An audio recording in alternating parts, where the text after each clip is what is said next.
বন্ধুসকল, যোৱাকালি আমাৰ কৃষ্ণাই যিটো উৎসৱ চলিছিলে, আজি দ্বিতীয় উৎসৱ চলি আছে।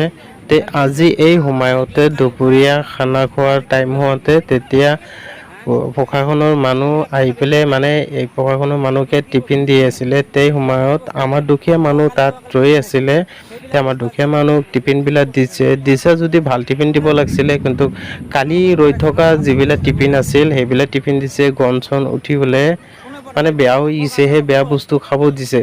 তোমালোকে ভাল বস্তু খাই আছা, আমাৰ এইবিলাক দুখীয়া মানুহ তোমালোকে দিলে বেয়া বস্তু কিয় দিয়া? ভাল বস্তু দিয়া। ভাল বস্তু যদি দিবই নাপাৰা, আমাৰ মানুহতো কোৱা নাই না যে তোমালোকে আমাক খাব দিয়া, তোমালোকৰ পৰা খাব বিচৰা নাই না।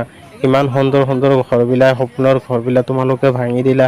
আৰু আজি বেয়া টিফিন দি আছে, বেয়া বস্তু খাবলৈ দি আছে, সেইবিলাক নালাগে নহয়। আমাৰ তোমালোকে দিছা যদি ভাল বস্তুৱে দিব লাগিছিল, বেয়া বস্তু দিব নালাগে। বন্ধুসকল, ভিডিঅ'টা শ্বেয়াৰ কৰি আন এজন মানুহক দেখাবলৈ সুযোগ কৰি দিয়ক।